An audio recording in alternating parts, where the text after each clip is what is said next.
오늘 우리에게 주시는 이 미가서 말씀, 4월달 부활절 이후로 저희 공동체에게 주시는 말씀입니다. 오늘 말씀은 미가서의 핵심 주제와도 같은 아주 중요한 말씀을 저희가 함께 나누려고 합니다. 오늘 함께 오늘 말씀 보시겠습니다. 1, 2절 읽어보도록 하겠습니다.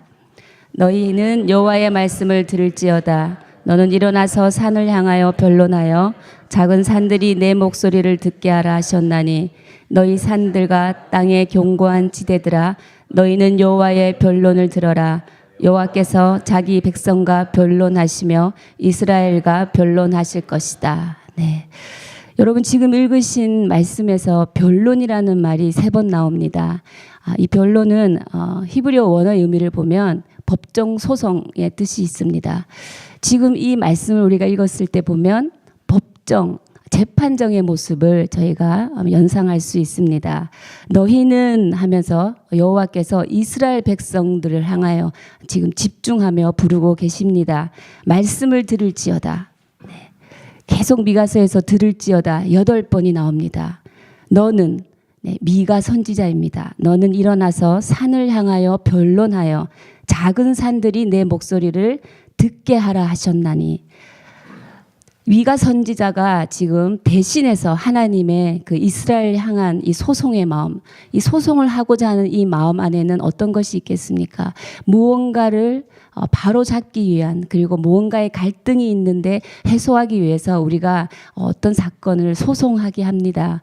지금 하나님께서 이스라엘 백성을 소송하고 있습니다. 근데 그 소송의 변호인이 바로 미가 선지자인 것입니다. 미가 선지자가 지금 일어나서 산을 향하여 말하라고 합니다. 이 산들은 방청객들입니다. 들을 방청객들이죠. 우리가 재판장에 등장하는 인물을 보면 재판관이 있고 그다음에 원고가 있고 피고가 있고 증인들이 있습니다. 여기서 재판관은 하나님이십니다. 그리고 원고도 하나님이십니다. 그리고 피고는 이스라엘 백성입니다. 그리고 증인들로 방청객들로 지금 하나님께서 1절에서는 작은 산들을 방청객들로 초청하고 있고 그리고 2절에서는 너희 산들과 땅의 견고한 지대들아 라고 부르고 있습니다. 산과 땅의 견고한 지대, 땅에 견고히 서 있는 이 기둥은 무엇을 뜻합니까? 영원히 변하지 않는 것을 뜻합니다. 영원히 변하지 않는 것들. 신명기에서 모세도 이런 말씀을 하고 있습니다. 어떻게 말하고 있냐면요. 내가 산들과 언덕들로 증거한다. 하늘과 땅으로 증거한다라고 모세가 이스라엘 백성들과 장로들을 모아놓고 증인이 되는 영원히 변하지 않는 산들과 언덕들과 기둥들을 향하여 말하는 말씀이 나오고 있습니다. 증인을 소환하면서 이 영원히 변하지 않는 증인들 앞에 말하는 이유는 그만큼 이스라엘 백성들이 쉽게 흔들리고 있다라는 것을 표현하고 있습니다. 변함없이 영구적으로 가는 것들에게 소송을 합니다. 이것은 무엇인가? 하나님이 뭔가 자기 백성들과 갈등이 있고 그 갈등이 누구에게부터 왔고 또 그 갈등의 원인이 책임이 누구에게 있는지 한번 밝혀보고자 하는 하나님의 심정이 있는 것입니다. 자, 저희 3절 한번 읽어보겠습니다. 이르시기를 내 백성아 내가 무엇을 내게 행하였으며 무슨 일로 너를 괴롭게 하였느냐 너는 내게 증언하라. 네, 여기서 보면 내가 너를 너는 내게 이런 표현을 볼 때 하나님하고 우리에게 언약은 너와 나 인격적인 관계 위에 맺어진 약속임을 우리는 알 수 있습니다. 내 백성아 이스라엘의 하나님 그리고 내 이스라엘의 하나님 이렇게 말씀하고 계십니다. 하나님은 그의 백성들에게 언약의 하나님이십니다. 하나님의 회복은 늘 그분의 언약과 연결되어 있습니다. 특히 심판에 관한 내용들도 하나님은 그 백성들과 맺은 언약으로 인하여 그 심판은 심판 안에 있는 회복을 바라보게 하는 것입니다. 여호와 하나님은 말씀하신 대로 그분이 맹세하신 대로 우리에게 그 언약을 성실하게 이루어 가시는 분입니다. 그래서 우리는 그 신실하신 하나님을 믿는 믿음 안에서 주님의 언약이 바로 우리의 삶 가운데 이루어짐을, 성취됨을 우리는 믿는 믿음 안에 살아가는 것이 성도의 삶이 되는 것입니다. 내가 너를 괴롭게 한 것이 무엇이냐? 너는 나에게 대답하라. 무엇을 괴롭게 하였기에 나를 거역하느냐? 하나님의 고소가 이제 시작됩니다. 이 말씀을 보면 하나님 이미 이스라엘 백성들 안에 있는 하나님을 향한 불평을 이미 알고 있다라는 것이죠. 그래서 내가 너의 괴로움을 이미 알고 있으니 이제는 뒤에서 얘기하지 말고 앞에서 공적으로 증언하라. 그래서 재판장으로 지금 소환하고 있는 것입니다. 3절의 시작을 내 백성아, 아까도 말씀드린 것처럼 인격적인 호소로 하나님께서 우리에게 다가오고 있습니다. 우리가 자녀들을 양육할 때 저는 그렇습니다. 두 딸이 있는데 두 딸이 정말 내 마음을 몰라주고 이해 못해주고 이렇게 내 말을 못 알아들을 때 제가 메시지로 잘 쓰는 말이 첫 번째 말이 내 딸아 이렇게 부릅니다. 왜냐하면 어미의 마음을 좀 알아달라. 엄마의 뜻은 그 뜻이 아니었다. 이게 호소하는 거죠. 네, 딸이라는 그 인격적인 대우를 함께 하면서 호소하며 나아갑니다. 하나님의 호소하는 내용이 4절, 5절에 잘 나타나고 있습니다. 어떤 것을 호소하고 있는지 우리 함께 읽어보도록 하겠습니다. 4절 시작. 땅에서 인도하여 내어 종 노릇하는 집에서 속량하였고 모세와 아론과 미리암을 보내어 내 앞에 행하게 하였으니 내 백성아 너는 모압 왕 발락이 꾀한 것과 보올의 아들 발람이 그에게 대답한 것을 기억하며 시딤에서부터 길갈까지의 일을 기억하라. 그리하면 나 여호와가 공의롭게 행한 일을 알리라 하실 것이다. 네, 4절에서 보면 내가 너를 애굽 땅에서 인도하여 내어 종노릇하는 집에서 속량하였다. 첫 번째, 하나님께서는 우리에게 구속의 선물을 말씀하고 계십니다. 애굽 땅의 압제로부터 그 억압으로부터 우리를 건져내셔서 해방시키시고 구원하신 그 구원의 은혜를 말씀하고 계십니다. 두 번째, 모세와 아론과 미리암을 보내어 내 앞에서 행하게 하였다. 하나님께서는 우리에게 지도자를 선물하고 계십니다. 지도자의 선물입니다. 모세와 아론과 미리암은 스스로의 힘으로 지도자가 된 사람들이 아닙니다. 여호와께서 백성들을 위해 보내신 사람들입니다. 이스라엘 백성들이 애굽 생활을 할 때, 노예 생활을 할 때 그들의 수에 비해서 힘을 쓰지 못했던 이유는 그들에게 지도자가 없었기 때문인 것입니다. 그 백성들 가운데 영적 지도자를 보내주시는 분도 하나님이십니다. 좋은 지도자는 그리스도께서 교회에게 주신 축복의 선물입니다. 하나님은 그 선한 지도자를 통해서 하나님의 백성들을 하나님 길로 인도하고 계시기 때문입니다. 우리 교회 가운데 훌륭한 영적 지도자를 하나님께서 보내주신 것은 사람 살리는 교회를 향한 하나님의 선물인 것입니다. 예, 여러분 믿으십니까? 아멘. 네, 여러분도 가정 가운데 그리고 여러분이 있는 직장과 일터 가운데 하나님의 선물로 보내준 그 지도자의 역량과 지도자의 영성으로 그곳을 살려내는 귀한 성도들 되기를 주님의 이름으로 축복합니다. 세 번째, 주님께서 주신 선물은 축복의 선물입니다. 민수기 23장 23절 보면 발람의 두 번째 예언을 볼 수 있죠. 발람의 두 번째 예언은 야곱을 해할 사람도 없고 이스라엘을 해할 북술도 없다라고 말하고 있습니다.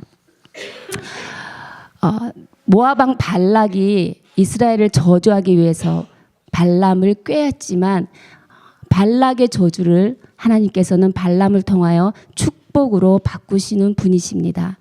여러분 그렇습니다. 이 세상 어떠한 것도 이 세상 어느 누구도 성도와 하나님 사이에 있는 축복과 사랑을 뺏을 수도 없고 끊을 수도 없는 것입니다.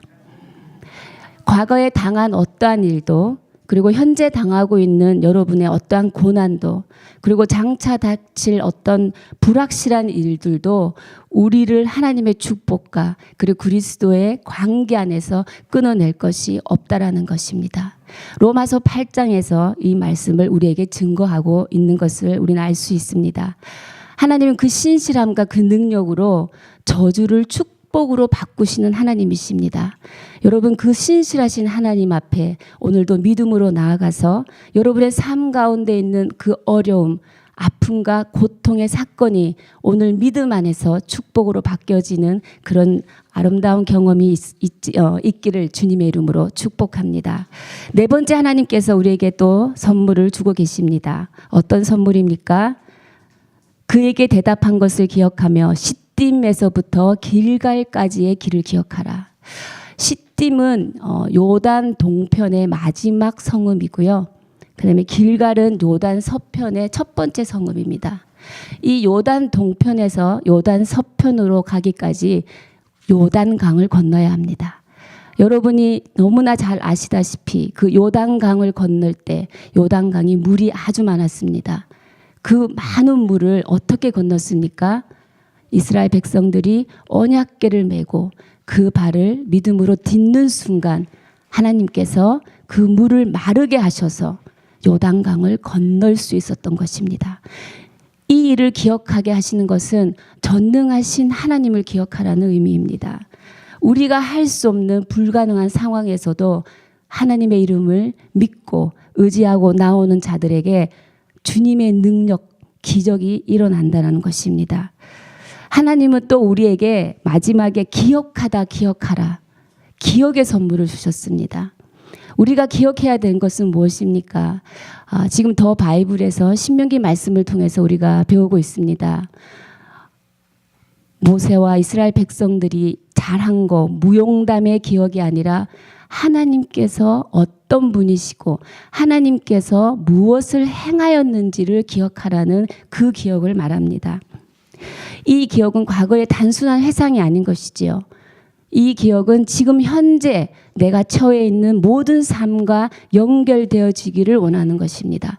내 삶 가운데 지금 일어나는 모든 역사는 하나님께서 허락하신 상황이며 구속하신 이 은혜를 기억하면서 내 삶의 사건과 상황으로부터 내가 구원받을 수 있음을 알고 믿고 다시 한번 담대하게 주님 앞에 나올 수 있는 힘을 얻게 하는 힘의 근원이 된다는 것입니다. 여러분 삶 가운데 행하신 하나님의 은혜를 여러분은 얼마나 기억하고 계십니까? 여러분 어려운 상황일수록 힘든 상황일수록 받은 은혜를 세워보아라는 찬송가가 있습니다. 여러분 항상 그 은혜를 세워보시면서 오늘 하루는 살아가시는 동안 특별히 하나님이 나에게 행하신 그 은혜, 우리 가정 가운데 행하신 그 은혜를 세워보며 감사제의 예배를 드리는 하루를 살아가시기를 축복합니다. 이 기억은 결국은 우리의 삶과 지금과 연결이 되어서 우리의 생각과 우리의 행동을 변화시키는 힘이 되는 것이죠. 우리가 하나님의 말씀과 동행한다는 것은 말씀이 따르며 말씀이 내 머리 안에 있는 것이 아니고 그 말씀이 내 안에 녹아지는 것이죠. 그 말씀이 녹아져서 그 말씀은 나의 모든 것을 결정하는 기준이 됩니다. 실제 삶이 되는 것입니다. 말씀이 삶이 되는 것입니다. 하나님의 이 은혜의 선물은 이스라엘 백성으로 하여금 하나님이 얼마나 이스라엘 백성을 사랑하고 또 왜 이스라엘 백성이 그 언약을 지켜야 되는지 그 힘이 된다는 것을 보여주고 계십니다. 여러분 저희 4절 5절 말씀을 보면서 하나님의 안타까운 마음이 좀 전달이 되십니까? 딸아 내가 이렇게 너한테 하지 않았니? 내가 이렇게 했는데 어찌 이리 내 마음을 모르니? 정말 그 아버지가 당당하게 변론하시는 게 아니고요.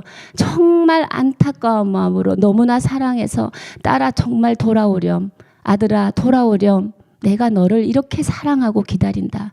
나는 언약을 끝까지 지키는 그리고 남은 자를 통하여서 나의 약속을 끝까지 이어가는 약속의 하나님이다라는 그 심정이 제 가운데 많이 느껴졌습니다.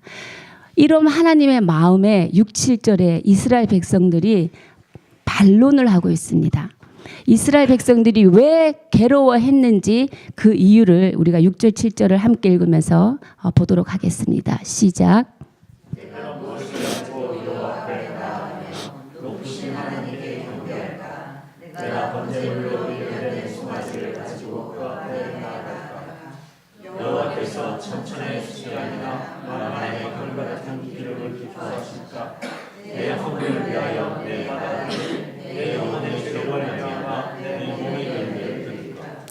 네, 내가 무엇을 가지고 여호와 앞에 나아갈까?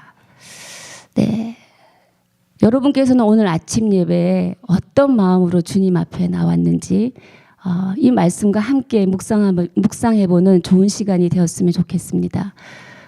무엇을 가지고 나아갈까? 또 무엇을 가지고 나아가기를 원하는 마음은 있습니다. 높으신 하나님께 경배할까? 번제물로 1년 된 송아지를 가지고 그 앞에 나아갈까? 1년 된 송아지는 번제물 중에 최고의 품질을 자랑합니다. 최고의 품질로 나아갈까? 아니면 천천의 수량이나 굉장히 많은 양의 제물입니다. 많은 양의 제물을 들고 나아갈까?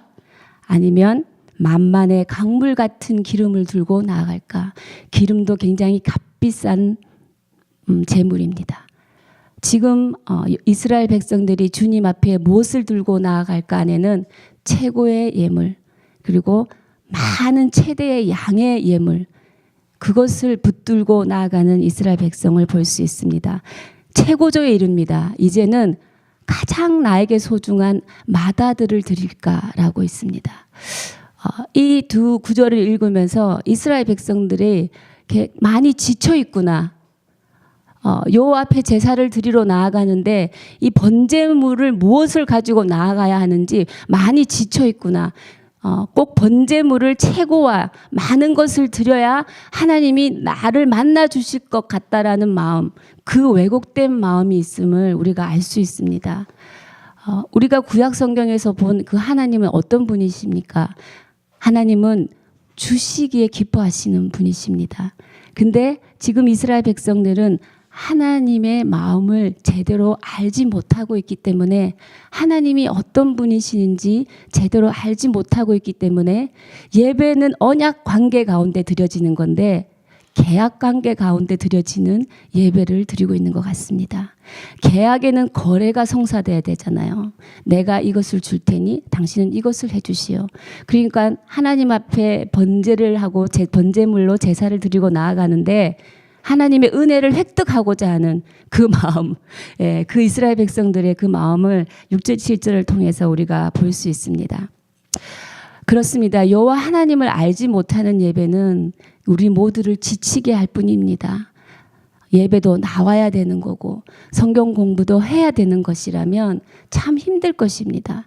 언젠가는 지쳐서 종교적 행위로 그냥 전락해 버릴 가능성이 높은 것입니다. 예배의 중요성은 아무리 강조해도 지나치지 않습니다. 요한복음 4장 24절에는 이렇게 말씀합니다. 하나님은 영이시니 예배하는 자가 신령과 진정으로 예배할지니라. 로마서 12장 2절 너희 몸을 하나님의 기뻐하시는 산제물로 드리라. 이는 너희의 드릴 영적 예배니라. 하나님 이렇게 예배하는 자를 오늘도 찾고 계십니다. 여러분이 오늘 아침 예배에 무엇을 가지고 나오셨다면 그 무엇이 어떤 건지 저는 알 수 없지만 다시 하나님께서 기뻐 받는 예배는 신령과 진정으로 하나님 한 분만을 예배하는 것입니다. 그리고 모든 상황 가운데서도 하나님 한 분만으로 만족함을 드리는 예배입니다. 거룩한 산 제사가 되어서 하나님 앞에 우리가 정결함으로 나아가는 그 기쁨의 제사를 하나님께서는 어떤 것보다 기뻐하시는 것입니다. 여러분, 하나님을 사랑하기 위해 이 자리에 나오지 않았습니까? 하나님을 사랑하는 방법을 오늘 미가서 8절에서 말하고 있습니다. 어떻게 하면 하나님을 사랑할 수 있을까? 어떻게 살면 하나님을 사랑하는 것인가? 어떤 것이 정말 하나님의 기뻐하는 삶의 예배자의 삶인가? 우리가 오늘 8절에서 미가 선지자가 알려주고 있는 이 말씀 함께 읽도록 하겠습니다. 시작. 사람아 주께서 무엇임을 내게 보이셨나니 여호와께서 내게 구하시는 것이 오직 공의를 행하며 인자를 사랑하며 겸손히 내 하나님과 함께 행하는 것 아니냐. 네, 이 문제가 이 말씀은 어디에 나오는 것입니까? 라고 이번 목사고시에 나온 문제입니다. 제가 맞췄는지 안 맞췄는지는 여러분의 생각에 맡기겠습니다. 네, 답은 미가서 몇 장 몇 절입니까? 6장 8절입니다. 네, 여러분이 아마 평생을 기억해야 되는 중요한 성경 구절입니다. 여러분 하나님을 사랑하시기를 원하시죠? 그러면 8절 말씀대로 살아가시면 됩니다. 어떻게 살아갑니까? 사람아 또 부릅니다. 또 인격적으로 또 호소하는 아버지의 마음을 우리가 알 수 있죠. 책망 가운데 있지만 하나님께서는 책망 가운데서도 인자와 용서하심으로 우리를 부르고 계십니다. 어떻게 사는 것입니까? 여호와께서 내게 구하는 것은 오직 정의를 행하며, 정의, 히브리어로 미시파트랍니다. 미시파트는 심판, 공의를 의미하는데요. 많이 가진 자들이 적게 가진 자, 높은 자들이 낮은 자들에게 행하는 언약 공동체의 행동 원리예요. 우리가 미가서 말씀을 보면 우두머리가 뇌물을 받아서 재판하는 걸 보고, 또 제사장들은 교훈을 하는데 싹쓸 위해서 교훈을 하고, 또 선지자들은 돈을 위하여 점을 치고, 이런 내용들을 저희가 여태까지 봐왔습니다. 네, 정의로운 삶은 그거와 반대가 되는 것이죠. 이 정의라는 것이 압제당한 이스라엘 백성들을 주님께서 건져주신 것처럼 그 공의, 그 건져주심의 공의를 주를 믿는 백성들도 피차 그 공의를 실현하며 살아야 한다는 것입니다.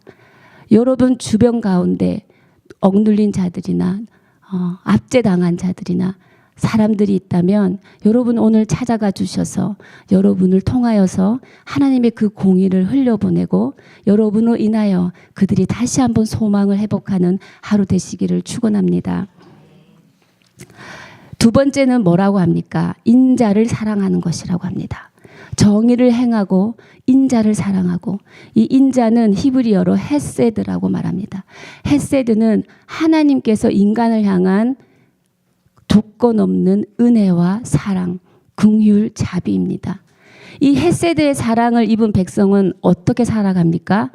하나님을 향해서 충성과 감사로 표현하게 됩니다. 하나님을 향해서 충성된 자세로 살아가는 자들은 나 옆에 있는 이웃을 사랑하는 마음으로 살아가게 되는 것입니다. 이 헤세드는 영향력이 있는 것입니다. 나를 통해 하나님을 사랑함으로, 하나님의 사랑으로 인하여 시작된 이 헤세드의 사랑, 이것은 나를 통해 다른 사람에게 흘러가고, 또 그 다른 사람은 그 헤세드의 사랑을 또 다른 사람에게 흘려보내는, 헤세드의 사랑은 흘러가는 사랑이며 영향력 있는 사랑입니다. 여러분 가운데 오늘 이 헤세드의 사랑이 충만하게 덧입는 하루 되시기를 기도합니다. 인자를 사랑함으로써 여러분 우리가 정의를 행할 수 있는 것이죠. 그래서 우리가 정의를 행하기를 원한다. 그러면 하나님의 무한하고 조건 없는 그 사랑의 은혜를 먼저 입으셔야 합니다. 그래서 그 하나님의 사랑 안에 먼저 들어가실 때 우리를 통하여 그 정의가 흘러갈 수 있는 것입니다. 세 번째, 우리가 하나님을 사랑하는 방법, 하나님과의 겸손한 동행입니다. 겸손, 히브리의 원어의 뜻을 보면요, 신중하게라고 되어 있습니다. 이 신중하게는 무엇입니까? 내가 하루를 살아갈 때 주님께 신중하게 묻겠다라는 거죠. 내가 어떤 일을 행하기 전에 잠시 멈추고 주님께 묻겠다라는 것입니다. 그래서 주님이 말씀하신 대로 행동하는 삶이라는 것입니다. 즉 말씀에 순종하는 삶인 것입니다. 아침에 이 아침 말씀을 듣고 여러분이 나아갈 때 분명히 아침에 들은 이 말씀은 여러분의 삶의 행동을 결정하는 기준이 될 것입니다. 그래서 아침 예배 나와 여러분이 갈급한 심령으로 말씀을 듣지 않습니까? 그 말씀을 들을 때 그 말씀은 여러분 안에 생명으로 역사해서 여러분을 하나님의 말씀대로 살아갈 수 있도록 인도해 주실 것입니다. 결국은 하나님과의 겸손한 동행, 하나님의 말씀에 순종하는 삶이 우리를 정의를 행하게 하고 인자를 사랑하게 하는 삶으로 인도함을 받을 수 있게 한다라는 것입니다. 사람 살리는 교회 성도 여러분, 하나님의 기뻐하시는 제사 여러분이 함께 드려지기를 원합니다. 하나님의 기뻐하시는 제사는 삶의 현장에서 오직 정의를 행하고 인자를 사랑하며 신중하게 하나님께 묻고 함께 동행하는 삶을 살아가는 것입니다. 그리스도인들은 각자 부르심의 영역에서 그 굽어진 곳을 말씀의 기준으로 온전케 하고 세워가야 할 책임이 있습니다. 하나님은 값비싼 예물이 가득 찬 예배당에 계시는 것이 아니라 공의가 행해지고 인자가 실천되어지는 시장 바닥 안에 계십니다. 예배의 행위가 삶의 내용을 대신할 수는 없습니다.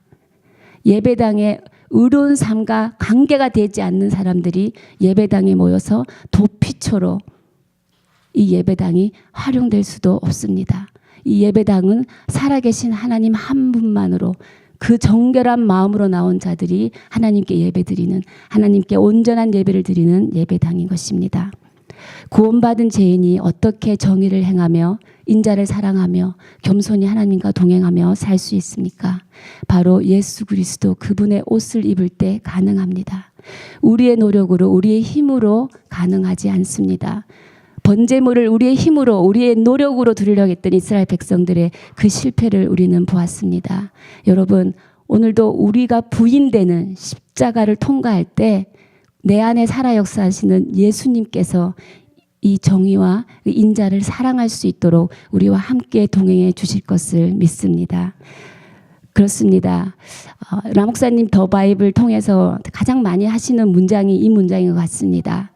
사랑하는 성도 여러분, 예수님이 좋아하는 거 좋아하고 예수님이 싫어하는 거 싫어하고 예수님의 꿈을 함께 꾸는 것이 그리스도인 하나님의 자녀들이 살아가는 삶의 방법이라고 말씀하고 계십니다.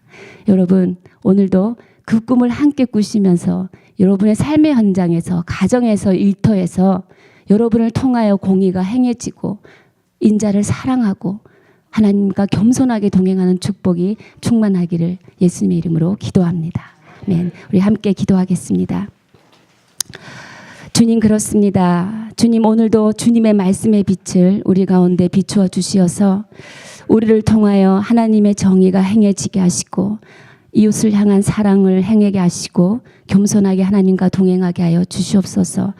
예수 그리스도의 십자가를 바라보며 나는 죽고 내 안에 살아 역사하는 예수가 보여지는 그런 삶을 통하여 하나님의 영광이 드러나게 하여 주시옵소서. 우리 함께 주님 앞에 기도하며 나아가시겠습니다.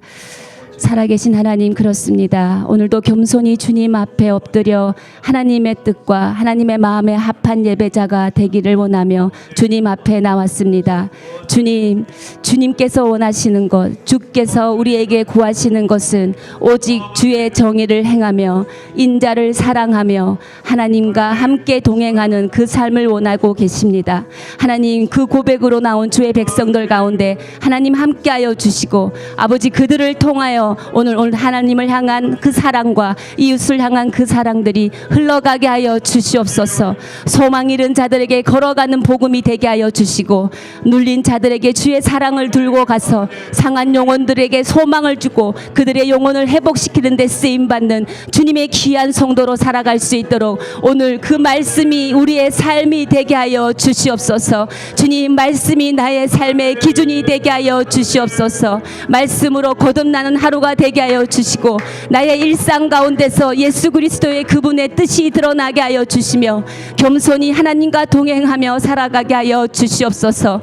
하나님과 함께 살아감으로 하나님의 기뻐하는 삶의 예배자가 되어서 세대를 본받지 않고 하나님의 뜻을 분별하는, 하나님의 뜻을 분별하며 살아가는 세대를 살리는 자로 살아갈 수 있도록 주님 인도하여 주시옵소서. 살아계신 하나님, 감사합니다. 오늘도 주님의 말씀을 우리 가운데 비추어 주시어서 내 안에 나의 행위대로 살아가며 나의 노력으로, 나의 의지로, 나의 공로로 주님 앞에 나왔던 모든 나의 실수를 주님 앞에 내려놓습니다. 주님, 우리의 연약함을 십자가 뒤에 가려주시고 오늘도 주님의 십자가의 그 구원하시는 능력을 힘입어 주의 말씀대로 살아가기를 원합니다. 주님, 오늘도 우리를 통하여 오직 주의 정의를 행하며 인자를 사랑하며 겸손히 하나님과 동행하는 하루를 살아갈 수 있도록 주님 인도하여 주시옵소서. 감사드리며 지금은 우리를 구원하신 예수 그리스도의 은혜와 하나님 아버지의 무한하신 사랑하심과 성령의 위로하시고 교통하심이 겸손히 주님과 동행하기를 원하는 주의 백성들 머리 위에, 사람 살리는 교회 위에, 가정과 일터 위에 지금부터 영원까지 함께 하시기를 축원하옵나이다. 아멘.